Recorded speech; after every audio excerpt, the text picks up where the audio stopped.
सृष्टो व्यासर्गरूप जगदवनविधौ पालनीया च रौद्री संहारे चापि यस्या जगदिदमखिलं क्रीडनं या पराख्या पश्यन्ती मध्यमाथो तदनु भगवती वैखरी वर्णरूपा सास्मद्वाचं प्रसन्ना विधिहरिगिरिशा राधितालङ्करोतु भगवत्यै नमः पराम्बिकायै नमः। चलिए, तो लगा लिए पाठ, समझ में आया? कोई प्रश्न, कोई दिक्कत नहीं ना? समझ में आ गए? तो हम लोग अंतिम पाठ में मुख्य रूप से हमने कौन सूत्र देखा? मुख नासिका वचनोनुनासिक, इसको देख लिया ना? और समझ में आ गया? क्या कर दिया? मुख नासिक, मुख सहित नासिकया उच्चार्यमाणो वर्णो अनुनासिक संज्ञः स्यात्, यही उसका अर्थ कर दिया कि मुख सहित नासिका से जिन वर्णों का उच्चारण होता है उस वर्ण की क्या होती है? अनुनासिक संज्ञा होती है। केवल मुख के द्वारा उच्चारित हो तो वो अनुनासिक संज्ञा नहीं है, आया कि नहीं? तब उसकी नहीं होगी। मुख सहित नासिका से जिसका उच्चारण हो, जिस वर्ण का, वो वर्ण चाहे फिर स्वर हो, चाहे व्यंजन हो, अच हो, चाहे हल हो, उससे हमें कोई अंतर नहीं है कि नहीं है? तो अच यदि जैसे केवल मुख से उच्चारण करते हैं अ, ई, उ, तो इसकी अनुनासिक संज्ञा होगी नहीं, तब अनुनासिक संज्ञा नहीं। लेकिन मुख सहित नासिका से यदि इसका उच्चारण किया जाए अ, ई, उ, तो ये नासिका उसमें लगे कि नहीं लगे? तो मुख सहित नासिका से यदि उच्चारण होता है तो उसकी क्या हो जाएगी? अनुनासिक संज्ञा हो जाएगी। जैसे व्यंजनों में देखो, कौन वर्ण है जिसका मुख सहित नासिका से उच्चारण होता है? हाँ, यम गण न, ये जो है ना यम, तो इसमें देखो केवल मुख नहीं लग रहा है कि नहीं? मुख है, मुख तो लग ही रहा, लेकिन उसके साथ साथ क्या लग रहा है? नासिका। तो मुख सहित नासिका के द्वारा उच्चारण हो रहा है कि नहीं हो रहा? इसलिए इनकी क्या हो जाएगी? अनुनासिक संज्ञा होती है। तो यही अर्थ कर दिया, मुख सहित नासिकया उच्चार्यमाणो वर्णो अनुनासिक संज्ञा स्यात्, यही कर दिया। सूत्र का क्या था आपका? मुख नासिका वचनो अनुनासिक, ये संज्ञा सूत्र है आपका। कौन संज्ञा कर रहा है? अनुनासिक संज्ञा कर रहा है। उसका संगी कौन है? मुख सहित नासिकया उच्चार्यमाणो वर्ण, यही क्या है आपका? संगी है। आया कि नहीं आया? और ये संज्ञा संगी का संबंध बोधक सूत्र हुआ कि नहीं हुआ? इसलिए कैसा सूत्र है? संज्ञा सूत्र है। मुख नासिका वचनो अनुनासिक। बात समझ में आई कि नहीं आई? क है क, तो क जो है तो क की होगी अनुनासिक संज्ञा। अगर मुख सहित नासिका से बोला जाए तो कैसे बोला जाएगा भाई? क कहाँ बोला जाता है मुख सहित नासिका से? बोलो जरा। ये तो अ को बोले, क नहीं बोले। क तो केवल मुख से ही बोले, क तो केवल मुख से ही बोले। उसमें जो अ लगा उसमें तुमने अ कर दिया, तो वो तो अ अनुनासिक हुआ ना? है ये क थोड़ी ना अनुनासिक, वो नहीं होती है। आया कि नहीं? क ख ये जो है वो केवल मुख से ही उच्चारित होते हैं। कोई वर्ण ऐसे है जो केवल मुख से ही उच्चारित होते हैं, जैसे क ख, ऐसा। आया कि नहीं? अ, ई, उ मुख से भी उच्चारित होते हैं, केवल मुख से भी उच्चारित होते हैं, और कभी मुख सहित नासिका से भी उच्चारित होते हैं। इसलिए उनकी जब मुख्य केवल मुखे न उच्चारण होगा तब अनुनासिक संज्ञा नहीं होगी। मुख सहित नासिका से होगा तो उन अचों की क्या हो जाएगी? अनुनासिक संज्ञा हो जाएगी। तो अच अनुनासिक भी होते हैं, अननुनासिक भी होते हैं। आया कि नहीं आया? ये बात समझ में आई कि नहीं? इसलिए हम जब अच का वो भेद बोल रहे थे, अकार आदियों का भेद बोल रहे थे, तो ह्रस्व अकार उदात्त अनुनासिक, फिर एक बार अननुनासिक।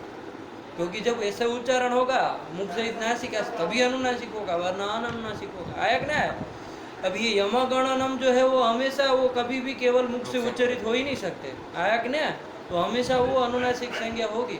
अननुनासिक यमगणनम मिलेगा ही नहीं, अनुनासिक ही होंगे। आया कि नहीं? और ये जो क ख है वो अननुनासिक ही होंगे, वो अनुनासिक नहीं होंगे। तो इन सब चीज़ों को समझ करके रखो, है कि नहीं है?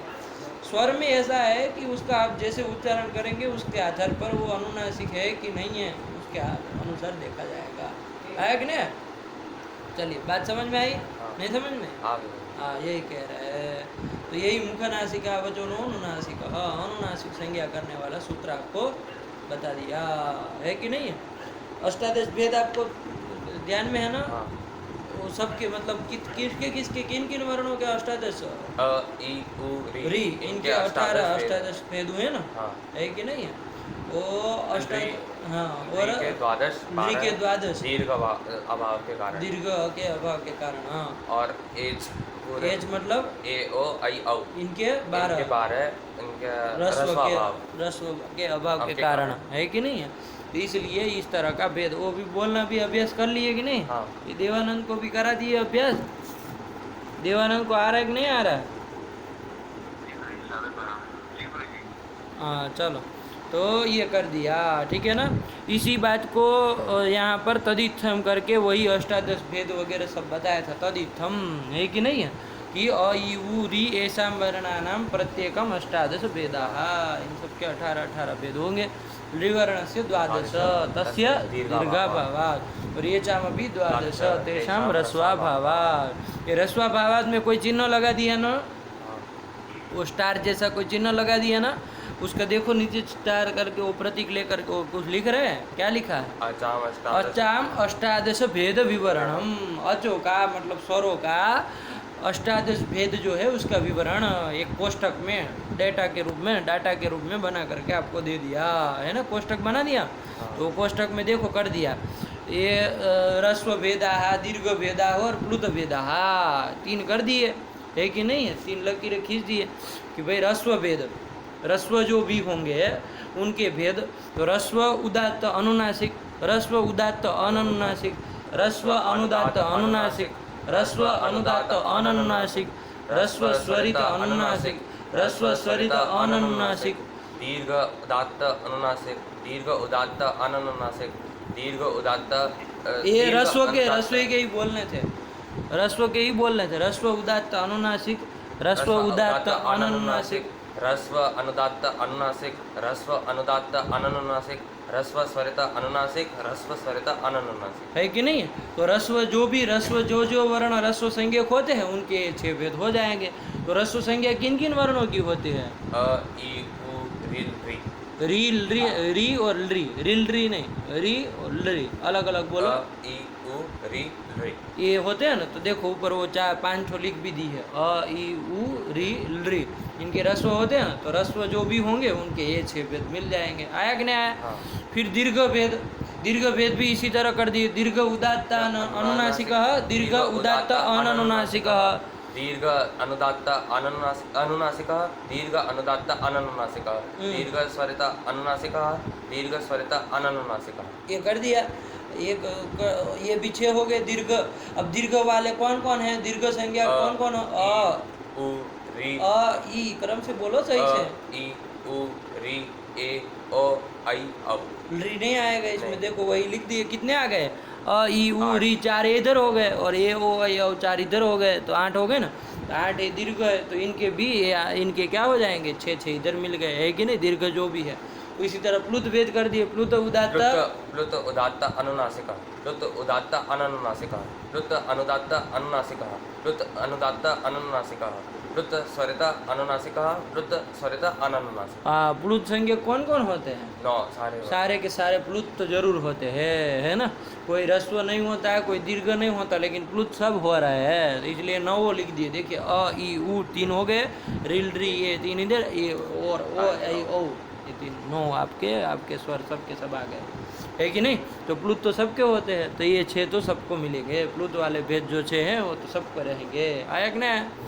जिसका रस्व नहीं होगा उसका 6 कम हो जाएंगे, जिसका दीर्घ नहीं होगा उसके 6 कम हो जाएंगे। प्लुत तो सबके रहना है कि नहीं।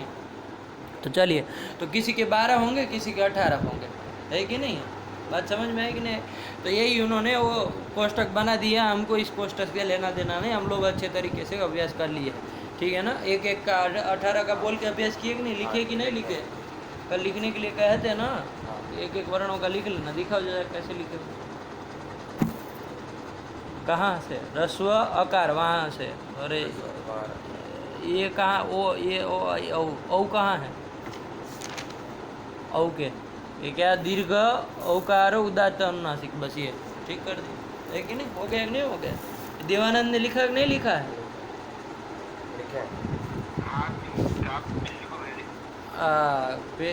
देख लिए थे। सही लिखे है ना। चलो, तो ये लिख के रख देना, है ना। हमेशा के लिए काम का हो जाएगा, पता चला। और वैसे ही बोलना चाहिए, है कि नहीं है। ये थोड़ा मतलब है, इसको एक एक वर्ण का ऐसे बोलना चाहिए कि ह्रस्व अकार उदात्त है, अनुनासिक है, ह्रस्व अकार उदात्त अनुनासिक, तो साफ साफ समझ में एक आता है। ठीक है ना, ये कोष्टक से और घुमा देता है थोड़ा। तो चलिए वही हम लोग कर लिए यही मूल में आपको समझाया गया था। मुखनासिका वचनो नुनासिक, इसमें थोड़ा ये देखो इसकी वृत्ति क्या लिखी है, अर्थ क्या लिखा है वरदराजाचार्य जी ने। मुख सहित नासिकया उच्चार्यमाणो वर्णो अनुनासिक सिक संज्ञा स्यात्। तो ये मुख सहित नासिकया उच्चार्यमाणो वर्णो, ये कहाँ से आया? तो ये पूरा का पूरा अर्थ कहाँ से आया है? मुखनासिका वचन, ये जो प्रथमांत पद है ना, प्रथमिक वचनांत एक पद है पूरा का पूरा, उससे लब्ध हुआ है। कैसे लब्ध हुआ है? तो इसमें समास देख लीजिए क्या समास है, तो फटाक से समझ में आ जाएगा कि भाई कैसे अर्थ निकल गया है कि नहीं है। फिर तो कोई रटने वाली बात ही नहीं। उकालो ह्रस्व दीर्घ प्लुता में जैसे कल हमने समास देख लिया तो कोई समस्या थी? आया कि ना, कितना सरल था, है कि नहीं है। लेकिन वो समास उमास नहीं देखते हैं तो कठिन लगता है कि अरे राम कैसे अर्थ निकाल दिए सूत्र से, सूत्र अलग, वृत्ति अलग, सब अपने अपना अलग अलग है ना, याद करते रहते हैं। तो ऐसा कुछ नहीं ना है। सूत्र जिसको सही ढंग से समझा हुआ है वो वृत्ति अपने आप बना लेगा, उसको रटने की ज़रूरत पड़ती है। लेकिन आपको ये लघु सिद्धांत तो याद करनी है, ऐसा नहीं कि भाई अब सूत्र समझ लिए याद नहीं करें, याद करनी है। ठीक है ना, अभी तो ये करना ही है निश्चित।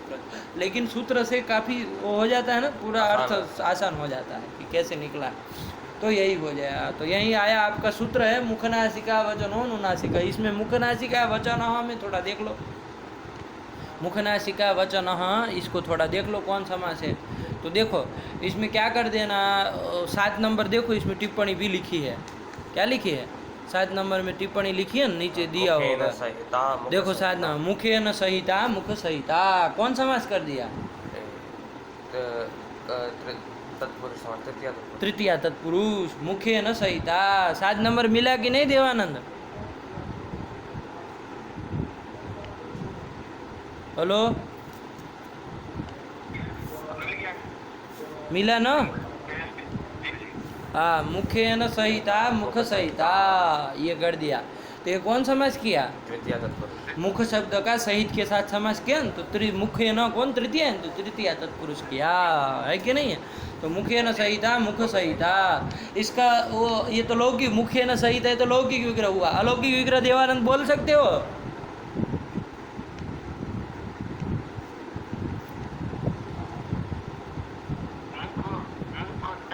हाँ,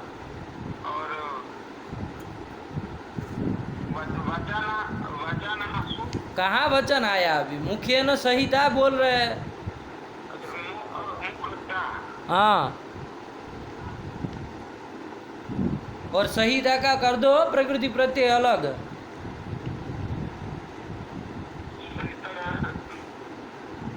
सहिता, सहिता नहीं सहिता, बोलो।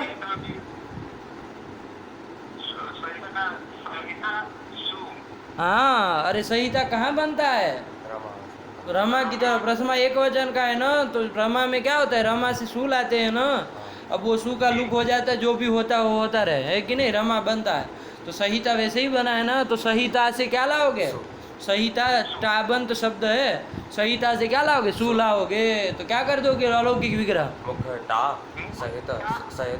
सहित सू एक मारेंगे कि खोपड़ा फट जाएगा।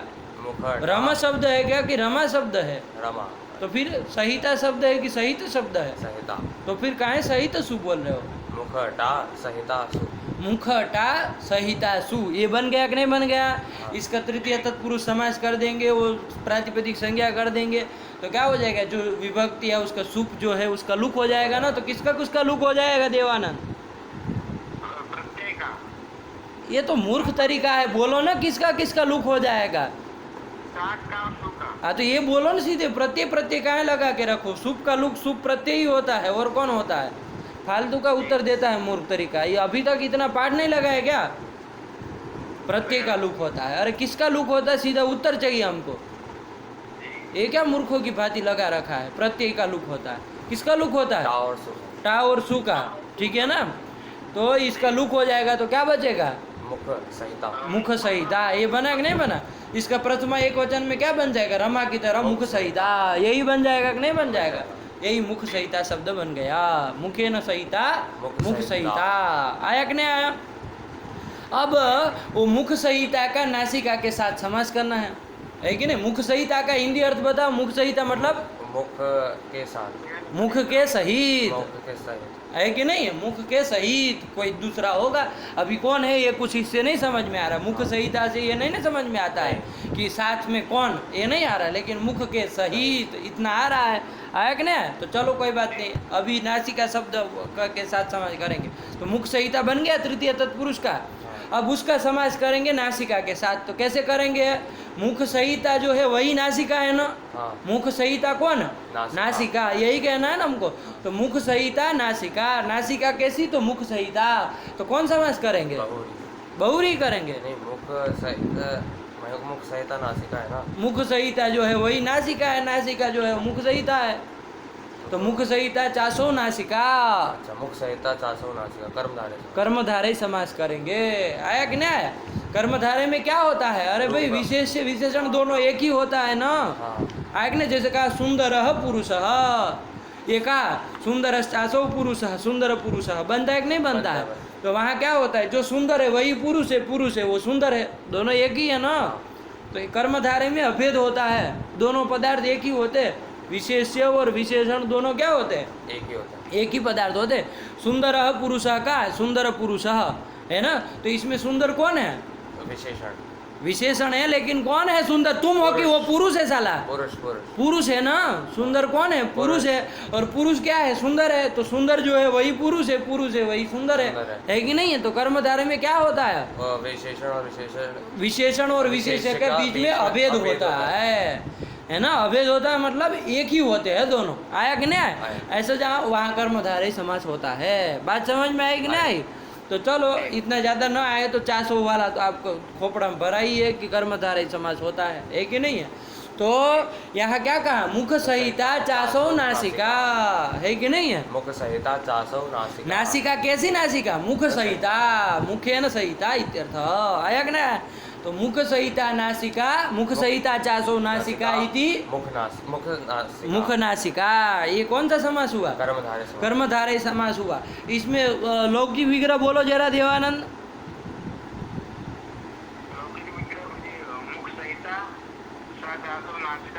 मुख सहिता ना चासो ना सा कहाँ बोले हम सा बोले?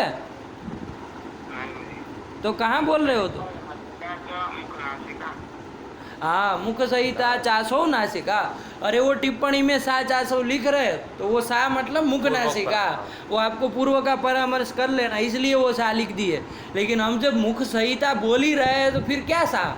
अब कहाँ का सा? कोई मतलब का नहीं ना है। तो फिर ये लकीर के फकीरों को कौन बताए? वो नीचे देख रहा है, वो सोचा कि वहाँ देख के हम बोल दे। अरे जो समझा रहे उसको समझो पंडित जी, वरना ऐसे ही मूर्ख बने रहोगे दुनिया भर के। तो मुख सहिता चासो नासिका, मुख नासिका, ये बन गया कि नहीं बन गया?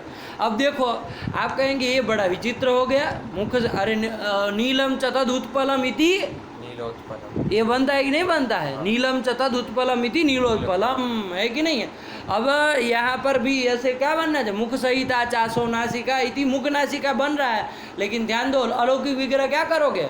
मुख सहिता सु, हाँ, और ससु, ससु। नहीं तत्सु। किसके साथ समास कर रहे हो? अच्छा, मुख सहिता ही तो है, नासिका हो गया। मुख सहिता चासो नासिका तो किसके साथ? नासिका से साथ कर रहे हो ना। चासो बासो को छोड़ दो, अलौकिक विग्रह में उसका नहीं लेना। अलौकिक विग्रह बोलो क्या होगा?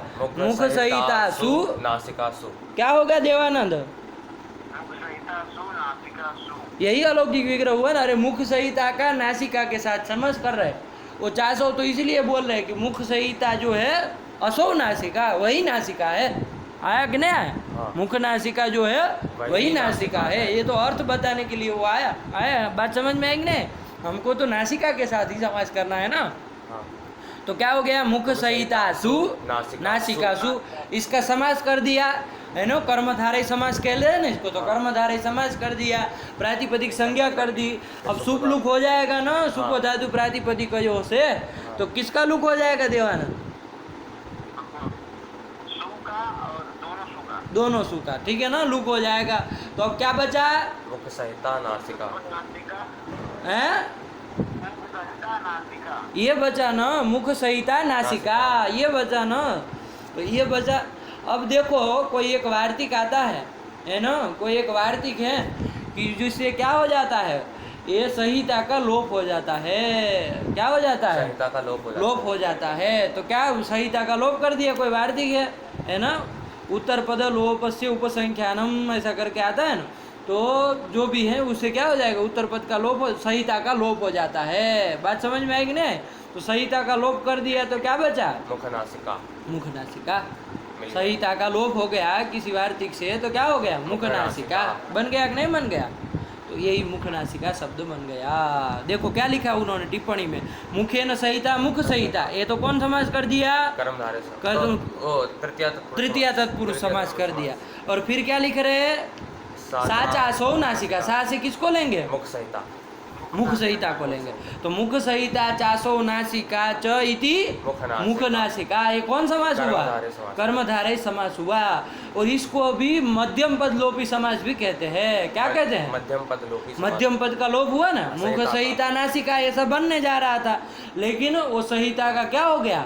लोप हो गया। तो मध्यम पद का लोप हुआ ना, इसलिए मध्यम पद लोपी समास भी कहीं कहीं लिखा मिलता है। तो वो केवल समझ करके रखना, वहाँ हुआ तो कर्मधारय समास ही है, केवल मध्यम पद का लोप हो गया तो मध्यम पद लोपी समास सब बोल देते हैं। आया कि नहीं आया? वो वार्तिक है किसी के कारण क्या हो जाता है? लोप हो जाता है। तो क्या रूप बन जाएगा देवानंद?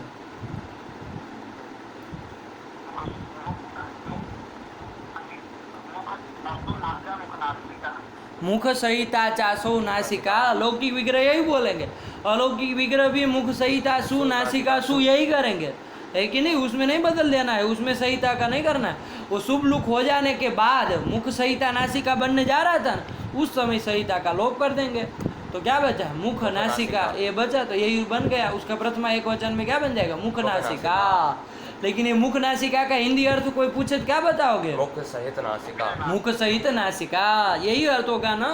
मुख नासिका बोलेंगे लेकिन उसका अर्थ क्या होगा? मुख सहित नासिका। यही अर्थ होगा कि नहीं होगा? यही कर दिया। तो ये मुख नासिका शब्द बन गया आपका। उसको थोड़ी देर बना करके रख दो। ये कर्मधारय समाज में ये बन गया। बन गया। उसका हिंदी अर्थ क्या हुआ? मुख सहित नासिका। बस इतना बना करके रख लो। अब इधर शब्द है कौन? वचन। हाँ, कौन शब्द है? वचन है ना। ये वचन में कौन था? वो वचन में वच धातु है। कौन धातु है? वच धातु है ना। वच धातु है, उससे कौन प्रत्यय हुआ तो वचन बन जाता है। वच धातु से जब ल्यूट करते हैं ना, कौन प्रत्यय करते हैं? ल्यूट। ल्यूट प्रत्यय करते हैं तो क्या बन जाता है? तो वच धातु से आप कहेंगे ल्यूट कृदंत में आएगा। कृदंत की प्रक्रिया देखेंगे ना तो उसमें लघु सिद्धांत लघु कौमुदी में भी आएगा वो सब ल्यूट वगैरह करने वाला सूत्र। तो आप कहेंगे वच धातु से ल्यूट करेंगे तो ल्यूट में मान लीजिए बाकी सब चला जाएगा, यू बचेगा, तब भी वच यू ये बनना चाहिए ना। वचन कैसे बन रहा है? तो यू को कोई आदेश हो जाता है। क्या आदेश हो जाता है? अनादेश हो जाता है। क्या आदेश हो जाता है?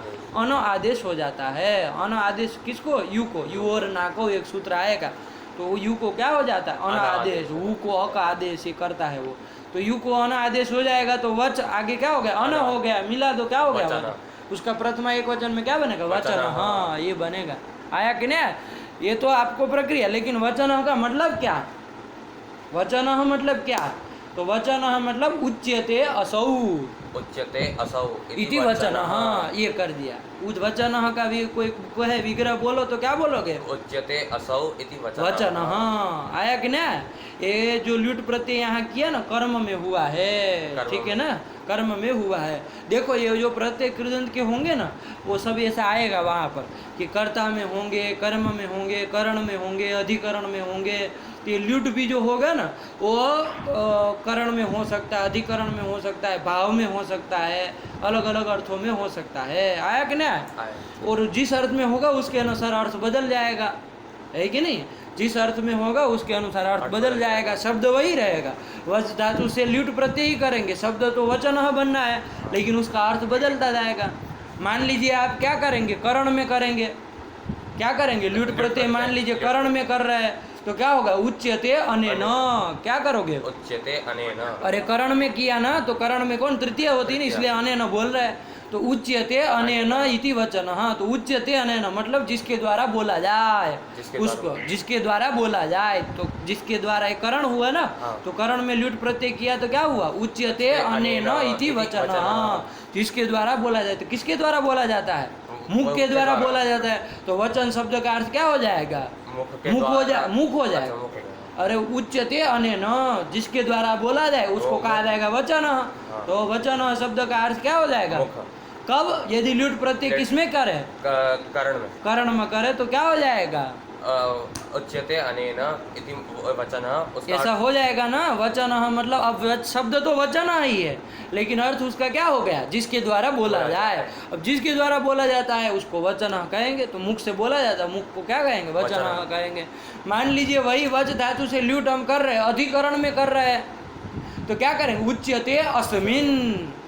उच्यते अस्मिन् अधिकरण में करेंगे तो उच्यते अस्मिन्, सप्तमी होती है ना अधिकरण। तो उच्यते अस्मिन् मतलब जिसमें बोला जाए। क्या? जिसमें बोला जाए उसको क्या कहा जाएगा? वचन। हाँ, तो जिसमें, जैसे अभी शायद महाविद्यालय में बैठ करके हम लोग बोल रहे हैं, है कि नहीं है? तो जिसमें रह करके बोला, जिसमें बोला जाए उसको कहा जाएगा वचन। तो जिसमें बोला जाए, किसमें बोल रहे हैं? महाविद्यालय में बैठ के बोल रहे हैं, तो इसलिए वचन शब्द का अर्थ क्या हो जाएगा? महाविद्यालय हो जाएगा। आपका ल्युट किस अर्थ में हुआ उसके अनुसार अर्थ बदल जाएगा। होगा कि नहीं होगा? हो जाएगा। इसी तरह मान लो वच धातु से ल्युट भाव में होता है। भाव मतलब क्या समझते हो? भाव मतलब वो भाव ताल वाला भाव नहीं, भाव मतलब क्रिया। भाव मतलब क्या होता है? क्रिया। मान लीजिए क्रिया अर्थ में किया जाए, तो वच धातु से भाव मतलब क्रिया अर्थ में ल्युट किया जाए, तो वचन मतलब क्या? वो क्रिया को ही बताएगा। बोलने की जो क्रिया है उसी को बताए। तो वचन मतलब बोलना, क्रिया। इसका विग्रह कैसे होगा? वचन। हाँ, बस उसका वही वचन। हाँ, ऐसे ही रखो। उच्यते इति वचन। हाँ, सामान्य रूप से उच्यते इति वचन। हाँ, उच्यते भाव में करेंगे, है ना। आगे कुछ नहीं बोलेंगे, असो अनेन ये कुछ नहीं बोलेंगे।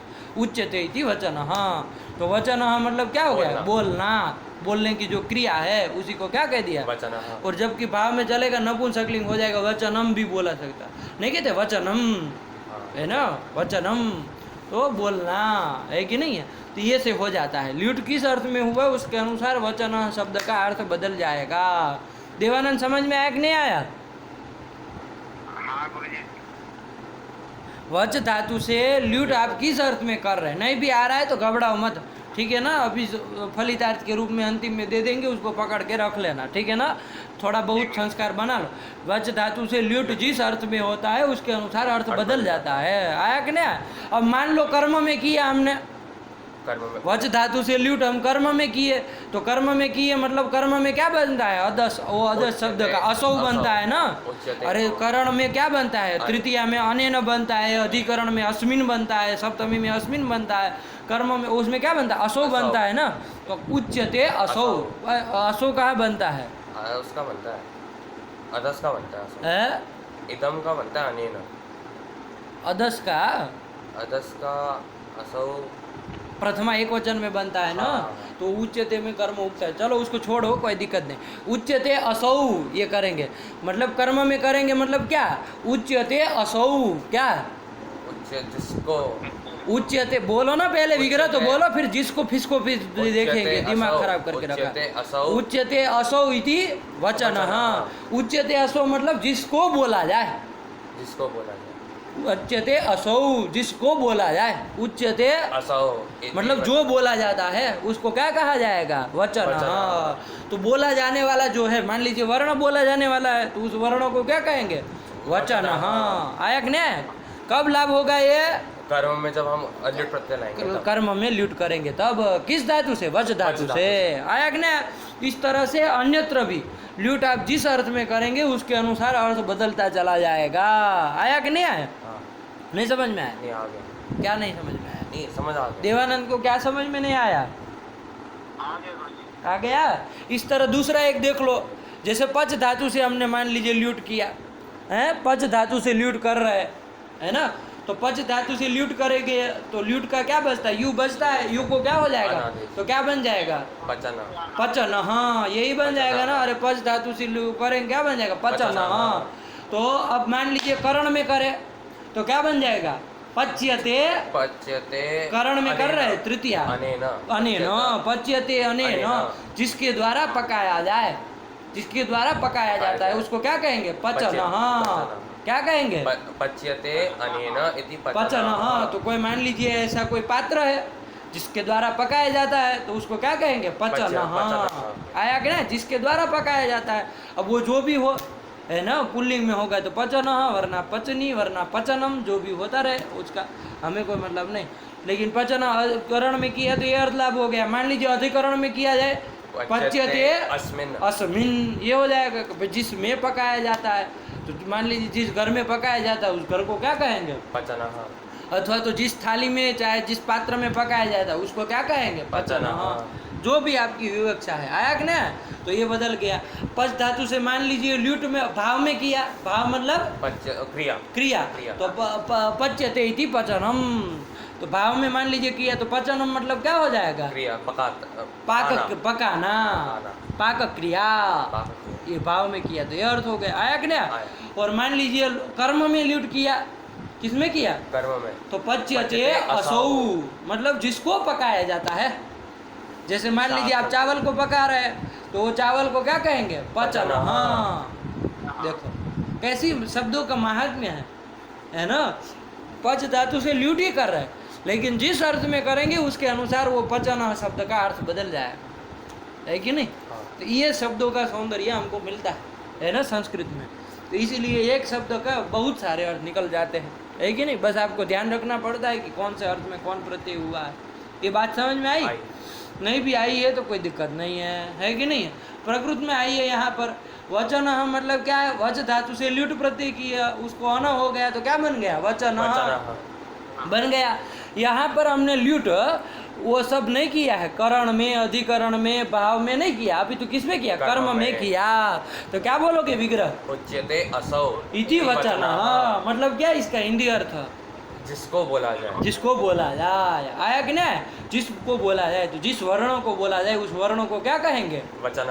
वचन। तो वचन बराबर बोला जाने वाला जो वर्ण है उसको कहेंगे वचन। बात समझ में आएगी नहीं? यही कर दिया। ठीक, ये वचन शब्द का समझ में आया? तो कोई पूछे यहाँ कौन प्रत्यय हुआ है? किस धातु से हुआ है? वच धातु से। वच परिभाषण धातु है ना, एक आएगी आगे आने वाली है, ठीक है ना? उसका क्या ल्यूट प्रत्यय हो जाएगा। किस अर्थ में हुआ है? कर्म। क्या इसका विग्रह करेंगे? असौ इति वचन। हाँ, देवानंद वचन के विग्रह बोलो, क्या होगा? वचन। हाँ, बस इतना ध्यान रखना, ठीक है ना? उच्यते असौ मतलब जिसको बोला जाए, है कि नहीं? बोला जाने वाला जो है उसको, बोला जाने वाला जो वर्ण है उसको क्या कहेंगे? वचन। आ गया कि नहीं आ गया? तो वचन बराबर क्या हो गया? बोला जाने वाला वर्ण। आया कि नहीं आया? अब ये वचन बना लिए। अब वो मुख नासिका शब्द बना था ना, मुख नासिका में कौन समास हुआ है? कर्मधारय समास हुआ। क्या लौकिक विग्रह बोले थे? मुख सहिता चासौ नासिका इति मुख नासिका। ये सहिता का क्या हो गया? लोप हो गया है ना, लोप हो गया है, इसलिए मुख नासिका बना है। मुख सहित नासिका, इसका हिंदी अर्थ क्या आएगा? मुख नासिका का। मुख सहित नासिका। अब उसका वचन के साथ और समास करेंगे। हमको पूरा मिला करके एक पद बनाना है ना। मुख नासिका वचन एक पद है पूरा का पूरा। तो अभी यहाँ समास करना पड़ेगा ना। ऐसे अलग अलग रखोगे तो कोई मतलब का नहीं। तो समास करना है तो क्या समास करेंगे? तो करेंगे मुख नासिकया वचन इति मुख नासिका वचन। क्या करोगे देवानंद? सिका वचन। मतलब मुख नासिका के, मुख सहित नासिका के द्वारा वचन। वचन मतलब उच्यते असौ, कि मुख नासिका के, मुख सहित नासिका के द्वारा, मुख नासिकया मतलब क्या? मुख सहित नासिका के द्वारा उच्च वचन मतलब उच्यते असौ मतलब मुख सहित नासिका के द्वारा बोला जाता है जिसको, ऐसे वर्णों को क्या कहेंगे? मुख नासिका वचन। बना कि नहीं बना? कौन समास कर दिए? इसमें तृतीया तत्पुरुष कर दिए। मुख सहि मुख नासिकया वचनः इति मुख नासिका वचन। वचन। हाँ, इसका हिंदी क्या निकल करके आया? मुख सहित नासिका के द्वारा उच्यते असौ, बोला जाता है जो उच्चारण होता है जिसका, जिस भाषा में कहो, अब कोई मतलब नहीं, जब विग्रह पकड़ लिए तो, है कि नहीं है? उच्यते असौ, जो बोला जाता है वही क्या होता है? अनुनासिक संज्ञक होता है, उसकी अनुनासिक संज्ञा होती है। लग गया कि नहीं लग गया? अर्थ आ गया? वृत्ति क्या लिखी थी अब देखो, मुख सहित नासिकया उच्चार्यमाणः वर्णः अनुनासिक संज्ञा स्यात्। देखो अलग से कुछ निकाला नहीं। सब तो यही मुख नासिका वचन से ही निकल रहा है। हाँ। आया कि नहीं आया? चलो कौन बता सकता है इसमें समास? देवानंद बोलो, पहले से बोलो, इसमें मुख नासिका वचनों का समास पहले से बोलो क्रम से।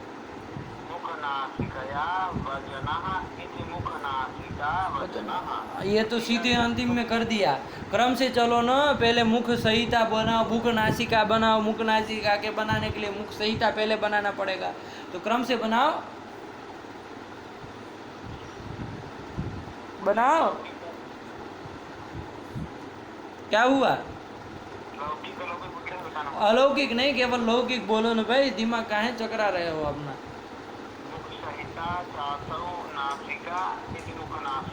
हाँ चलो कोई बात नहीं, फिर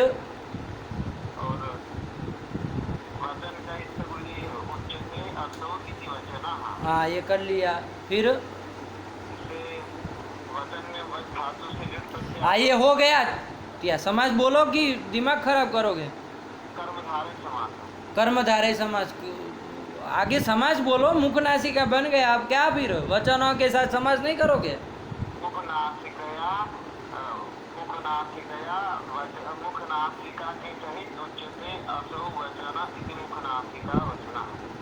क्या बोल रहे हो? अरे मुख नासिका वचनों का विग्रह बोलो ना।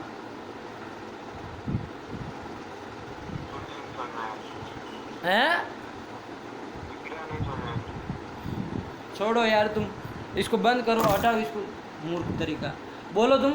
मुख्य संहिता से स्टार्ट करते हैं। हाँ। मुखेन संहिता इति मुख्य संहिता। ये देखो एक बार बोल रहा है, ध्यान से सुनो कैसे बोला जाता है। मुखेन संहिता कहाँ से कहाँ इति- बोल रहा है? इति मुख संहिता, मुखेन संहिता इति मुख संहिता।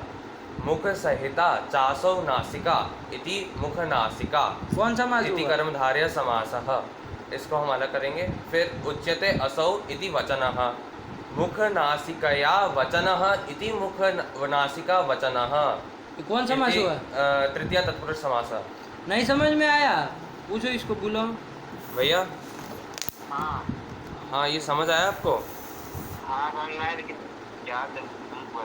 है याद याद थोड़ी न करना है, समझना है। याद कौन करने के लिए कहा है? हमने नहीं कहा याद करो, समझ में आया वही बोल दो। अरे आपके सामने सब शब्द है, आपको बस केवल उसको अर्थ ध्यान में रख के समास करना है, और कौन बड़ी बात है। चलो नहीं आया तो कोई बात नहीं, वृत्ति याद है ना। मुख सहित नासिकया उच्चार्यमाणो वर्णो अनुनासिक संज्ञा स्यात्, ठीक है ना। चलिए यही रखिए, कोई बात नहीं। नहीं आया? चलो वृत्ति याद रखना, ठीक है ना। अब क्या करेंगे, एक बार बार एक समास ही तो नहीं बता रहे हैं, आगे भी तो बढ़ना है। केवल समास ही करते रहे, मुख नासिका वचनों का शाम तक एक बार में देख लिए, समझ लिए, बहुत कुछ बातें है कि नहीं है। नहीं आया तो घबराना नहीं है, ठीक है ना। धीरे धीरे आएगा, अभी ऐसे नहीं चढ़ेगा जीवा पे, ऐसे है कि नहीं है। समय लगता है थोड़ा, और इसको पाठ लगाते समय कराओ, ठीक है ना। पाठ लगाते समय अभ्यास करना, है कि नहीं। कहाँ से नहीं समझ में आया था समास? अरे क्रम से चले थे ना हम लोग। जी गुरुजी मत करो, पागल की बात ही। इसका फोन तोड़ देंगे हम तुम्हारे गुस्से में। एक मुक्का मारेंगे ऐसे तो फूट जाएगा कांच इसका, वो क्या ग्लास इसका टूट जाएगा। बोलो।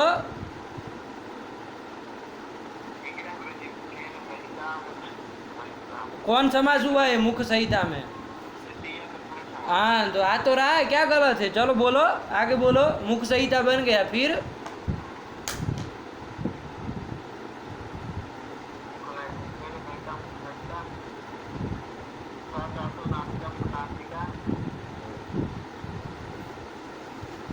चलो हो गया, कोई बात नहीं ना। मुख सहित नासिका के द्वारा उच्चार्यमाण जो वर्ण होता है उसकी अनुनासिक संज्ञा होती है, ठीक है ना।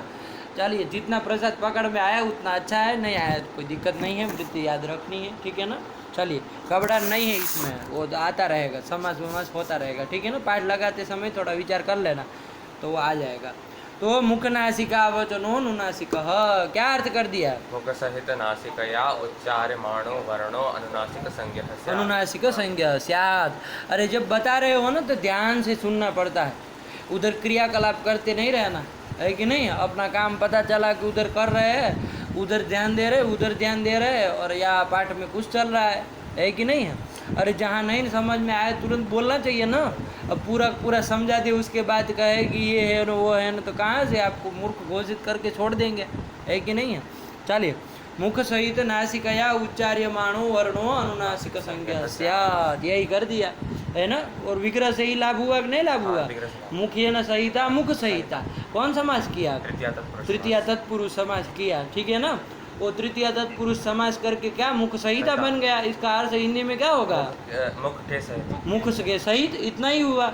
अब उसके बाद वो मुख सहिता का नासिका के साथ समास किया तो क्या मुख सहिता चासो नासिका इति मुख नासिका। वस्तु तो बनना चाहिए था मुख सहित नासिका, ऐसा बनना चाहिए था ना। तो लेकिन बताया क्या आपको, सहिता का लोप हो गया, इसलिए समास तो वही करा, मुख सहिता चासो नासिका, कर्मधारय ही करना है। लेकिन क्या हो गया, सहित का लोप हो जाने के कारण जब रूप बनता है तो क्या बनता है? मुख नासिका। जैसे कल उकालह में हुआ था कि नहीं हुआ था? बोल रहे थे उकालह कालो यस्य, ऐसे बोलते थे कि नहीं बोलते थे? तो उकालह कालो, उकालह इव कालो यस्य, तो वहाँ उकाल काला बनना चाहिए, लेकिन क्या हो गया था, एक काला का लोप हो गया था ना, इसके कारण क्या बन गया वहाँ पर उकालह, यही बना था। उसी प्रकार यहाँ पर है कि नहीं, वहाँ बहुव्रीहि समास था, इधर कर्मधारय समास है।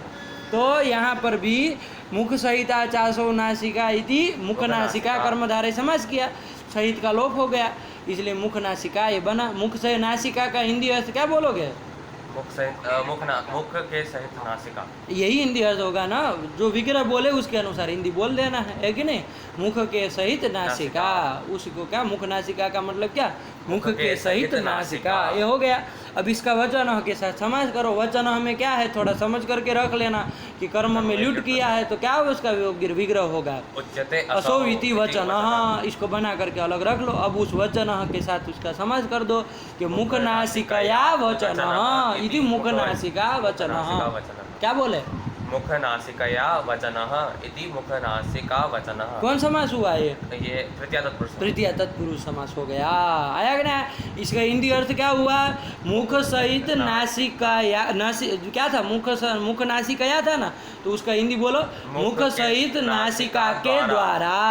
वचन मतलब उच्यते असो, जो बोला जाता है ना। मतलब मुख सहित नासिका के द्वारा जो बोला जाता है, उच्चार्यमाण जो वर्ण होता है उसी की क्या हो जाती है? अनुनासिक संज्ञा हो जाती है। कितना सरल है, कोई कठिन है इसमें। इसी से वृत्ति बना ली, किसी कहीं से अनुवृत्ति नहीं लानी, कुछ नहीं करना, सूत्र से ही पूरा का पूरा अर्थ निकाले। लगा कि नहीं लगा? इसको भी लगवाना। चलो पाठ में, ठीक है ना। मुख सहित पढ़ लो, चलो सूत्र बोलो, खत्म करो, बहुत मुख नासिका वचनोनुनासिकः। मुख सहित नासिकया उच्चार्यमाणो वर्णो अनुनासिक संज्ञः स्यात्। तदित्थम् अ इ उ रि एषां वर्णानां प्रत्येकम् 18 भेदाः। ऋ वर्णस्य 12, तस्य दीर्घाभावात्। एचामपि 12, तेषां ह्रस्वाभावात्। ये हो गया कि नहीं हो गया? यहाँ तक का हो गया। अब इसके आगे हमको चलना है। तो 18 भेद, किसी के 12 भेद, ये सब हम लोगों ने अच्छे से समझ लिया। अब इसको दोहराने की अभी जरूरत नहीं है। आगे चलते हैं। कौन सूत्र आया? तुल्यास्य प्रयत्नम सवर्णम। तुल्यास्य प्रयत्नम सवर्णम, सवर्ण संज्ञा करने वाला सूत्र आ गया। ये भी संज्ञा सूत्र ही है, सवर्ण संज्ञा करता है, ठीक है ना। जैसे मुख नासिका वचन अनुनासिका, कौन संज्ञा कर रहा था? किसकी कर रहा था? मुख सहित नासिकया उच्चार्यमाणो वर्ण। हाँ, ये इसकी कर रहा था, वर्ण की कर रहा था। तो उसी तरह ये भी सवर्ण संज्ञा करने वाला सूत्र आ गया। कौन आया? तुल्यास्य प्रयत्नम सवर्णम। तुल्यास्य प्रयत्नम सवर्णम। कितने पद है इसमें? तुल्यास्य प्रयत्नम तीन पद। कौन कौन? तुल्यास्य प्रयत्नम और सवर्णम। तुल्यास्य कौन विभक्ति का लग रहा है? षष्ठी। कहाँ षष्ठी है? किस शब्द का षष्ठी में तुल्य से बनता है? अच्छा नहीं बनेगा, तो क्या था? तुल्य का तुल्य से बनेगा? नहीं बनेगा। तुल्य शब्द ही नहीं है वहाँ पर। कितने पद है? चलो देवानंद बताएगा।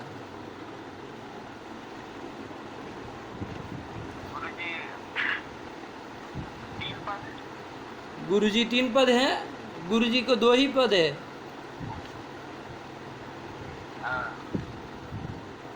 मूर्त तुल्य आद्य प्रयत्नम सवर्णम। तुल्य कहाँ, कौन विभक्ति में तुल्य ऐसा बनता है? तुल्य राम, राम की तरफ होती, राम एक वचन। राम बनता है एक वचन में कि राम बनता है? राम। तो तुम्हारा दद्दा इधर तुल्य तुल्य विसर्ग लिख के गया क्या अभी? पखा रहे हो दिमाग है? नहीं, तो कहाँ प्रथमांत है? कितने पद है? 2 पद है। हाँ, अरे साफ साफ समझ में नहीं आ रहा। देखो जरा पुस्तक में भी तो नजर डालो कि ऐसे ही पागलों की बात बोलोगे। तुल्यस्य प्रयत्नम एक है पूरा का पूरा। क्या है? तुल्यस्य प्रयत्नम एक पद है। कौन विभक्ति का है? प्रथमैक वचनांतम। आया कि नहीं आया? ज्ञानम की तरह है। तुल्यस्य प्रयत्नम ज्ञानम की तरह है। और सवर्णम ये भी क्या है? प्रथमैक वचनांतम। तो कितने पद है इसमें? 2 पद। 2 पद है कि नहीं है? क्या क्या बोलो? तुल्यस्य प्रयत्नम इति प्रथमैक वचनांतम सवर्णम इति प्रथमैक वचनांतम। सवर्णम इति प्रथमैक वचनांतम।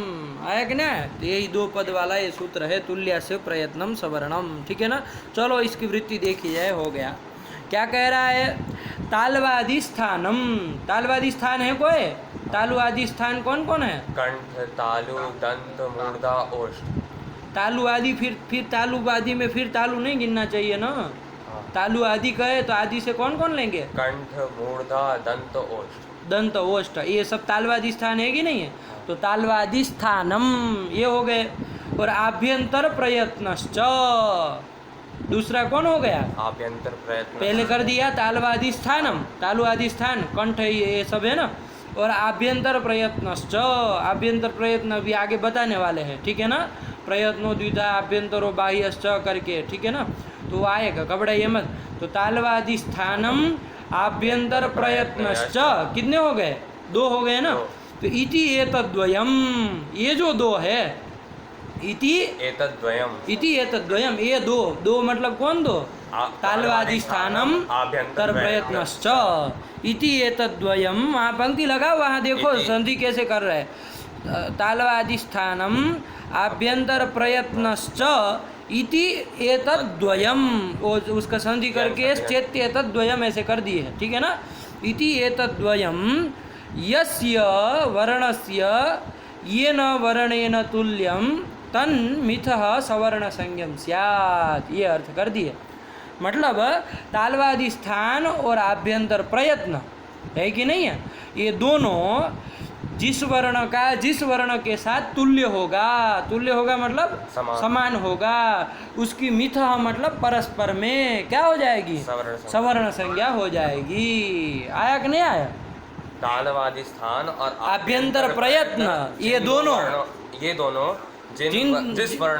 जिस वर्ण के साथ समान होगा, तुल्य होगा, उन दोनों की परस्पर में सवर्ण संज्ञा हो जाएगी। बात समझ में आएगी नहीं आई?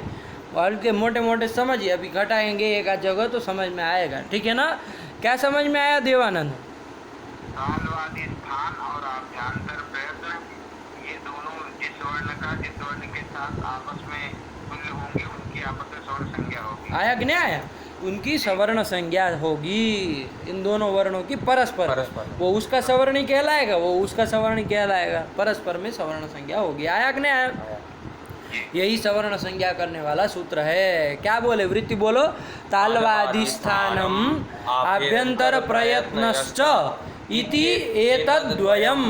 तोड़ करके बोलो, इसमें खिचड़ी मत पकाना। इति एतद्वयम यस्य येन तुल्यम तन्मिथः सवर्ण संज्ञम स्यात्। ऐसे बोलना चाहिए कि अर्थ भी समझ में आए। दसरा मसरा पढ़ते हो पागल तरीका। तालवादी स्थानम आभ्यंतर प्रयत्नश्च इति एतद्वयम यस्य येन तुल्यम तन्मिथः सवर्ण संज्ञम स्यात्, ऐसे बोलना चाहिए। दसरा मसरा नहीं ना बोलना चाहिए। दसरा मसरा पढ़ते हो। दश राम शरा, राम के 10 शर मतलब बाण थे, तो 10 राम शराहा, शर मतलब बाण, ऐसा था। उसको पढ़े दशरा मसरा। अच्छा अर्थ समझ में आएगा? अर्थ समझ में आएगा? दशरा मसरा नहीं आएगा। वहाँ लिखा था, सब साथ में ही लिखा था, दश राम शराहा संधि, ऐसा वाक्य था। दश राम शराहा संधि, ऐसा वाक्य था कि भाई राम के 10 शर थे, मतलब 10 बाण थे राम के पास जब युद्ध करने गए। तो 10 राम शराहा संधि, तो ऐसे पढ़ता 10 राम शराहा तो समझ में आता। लेकिन क्या पढ़ा, 10 और राम का रा ले लिए, दसरा इधर कर दिए, और राम के म से उधर चले गए मसरा, दसरा मसरा। पढ़ने का तरीका होता है कि नहीं? बात लिखा तो वही है, दशरा मसरा साथ में ही लिखा। लिखा तो वही है, कोई गलत थोड़ी कह सकता है। गलत होगा क्या? दशरा कोई कहा किया क्या लिखा पढ़ो तो गलत थोड़ी नहीं, दशरा मसरा सही तो पढ़ा है कि नहीं? जैसे लिखा है, दशरा नहीं लिखा है क्या? मसरा नहीं लिखा है क्या? लेकिन गलत है। क्यों? क्योंकि अर्थ बोध ही नहीं हो रहा है, अर्थ का अवगमन। तो आपके ऐसा पढ़ना चाहिए, ग्रंथ को पढ़ने का तरीका होता है, ऐसे पढ़ना चाहिए कि सामने वाले को जटित अर्थ सीधा दिमाग में घुस जाए। कभी वो ग्रंथ नहीं भी पढ़ा है, उसके सामने ऐसे ग्रंथ को बाजिए कि उसको आ जाए समझ में। ये उत्तम वाचक का लक्षण है। ग्रंथ बाजने वाले होते हैं ना, उत्तम वाचक यही कहलाते हैं, है कि नहीं है? कि जो ग्रंथ स्पष्ट रूप से अर्थागमन शीघ्र करा दें, ऐसे बाजना चाहिए। अब आप पढ़ रहे हैं कि क्या, तुल्य तालवादिस्थानम आभ्यंतर प्रयत्नश्च इत्येतद्वयम् यस्य येन तुल्यम मिथः सवर्ण संज्ञम स्यात्। क्या इसमें समझ में आया? पूरा घूम जाएगा, लेकिन इसको सही से पढ़ो। तालवादिस्थानम आभ्यंतर प्रयत्नश्च इति एतद्वयम् यस्य येन तुल्यम तन्मिथः सवर्ण संज्ञम स्यात्। अर्थ नहीं समझ में आएगा, बात वही है, पंक्ति वही पढ़नी है आपको, है ना? लेकिन ऐसे पढ़ो कि सामने वाले को अर्थ समझ में आए, ठीक है ना? इस कला को भी हासिल करना चाहिए। आया कि नहीं? सामने को समझाना बहुत बड़ी बात होती है कि नहीं है? वो कला सीखना बहुत बड़ी बात होती है। तो ये सब अभ्यास करना पड़ता है कि कैसे बोले तो सामने वाले को समझ में आए, कैसे न वो कैसे क्या बोल देंगे तो नहीं समझ पाएंगे, है कि नहीं? सब पता होना चाहिए। चलिए, ये कर दिया, तक पढ़ो। चलो, क्या अर्थ हो, क्या वृत्ति हो गई? तालवादिस्थानम आभ्यंतर प्रयत्नश्च इति एतद्वयम् यस्य येन तुल्यम तन्मिथः सवर्ण संज्ञम स्यात्। आया कि नहीं आया? मतलब वर्णों का 2 वर्ण है मान लीजिए, उनका तालवादी स्थान और आभ्यंतर प्रयत्न दोनों यदि तुल्य है तो उन दोनों वर्णों की परस्पर में क्या हो जाएगी? सवर्ण संज्ञा हो जाएगी। आया कि नहीं आया?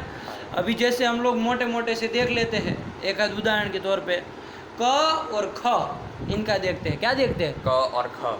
क का तालवादी स्थान में से कौन सा स्थान है? कंठ। अभी चूंकि आगे बताने वाले हैं किस वर्ण का कौन स्थान है, ये भी बताएंगे, किन वर्णों का कौन सा आभ्यंतर प्रयत्न, ये भी बताने वाले। लेकिन थोड़ा बहुत तो आप लोगों को पता ही है कि कौन सा क्या स्थान है। तालवादी ये तुल्य से प्रयत्नम की वृत्ति याद की है कि नहीं की है? याद है ना देवानंद? पूरा याद है ना वृत्ति? कल पूछेंगे, है ना? पूरे के पूरे तुल्य से प्रयत्नम सवर्णम की वृत्ति कल पूछेंगे। तो वहाँ क का स्थान कौन है? कंठ स्थान है। क का, अरे अकुह विसर्जनीय नाम कंठ। तो कु मतलब कवर पूरा ना, क ख ग ग इन सब का क्या स्थान है? कंठ स्थान है। तो क का स्थान कौन हो गया? कंठ। ख का कौन स्थान है? तो देखो तालवादी स्थान मिल गए, तो ये मिल गया। तो केवल तालवादी स्थान नहीं, वो आभ्यंतर प्रयत्न भी मिलना चाहिए, है कि नहीं? दोनों, इति एतद्वयम्, ये दोनों तुल्य होना चाहिए। तो देखो स्थान तो मिल गया, आभ्यंतर प्रयत्न बता सकते हो? क का कौन है आभ्यंतर प्रयत्न? आभ्यंतर प्रयत्न देखो आगे 5 ठो आने वाले हैं, देखो आगे लिखा है पंक्ति में, उसी में लघु सीधा अगले पृष्ठ पे देखो, 13 नंबर के पृष्ठ में वो लिखा है यत्नो द्विधा करके आभ्यंतरो बाह्यश्च। यत्न मतलब प्रयत्न 2 प्रकार के होते हैं, आभ्यंतर और बाह्य के भेद से। हमको आभ्यंतर ही देखना है यहाँ के लिए, है ना। क्या बोला? तालवादी स्थानम आभ्यंतर प्रयत्न से, बाह्य प्रयत्न से यहाँ कोई लेना देना नहीं है। आभ्यंतर प्रयत्न देखना है तो आभ्यंतर प्रयत्न 5 प्रकार के होते हैं। आद्य पंचधा, मतलब आभ्यंतर प्रयत्न जो है वो कितने प्रकार? 5 प्रकार के। कौन कौन? स्पृष्ट, ईशत स्पृष्ट, ईशद विवृत, विवृत और संवृत, ये 5 भेद है। क्या देख करके अलग अलग करके बोलो?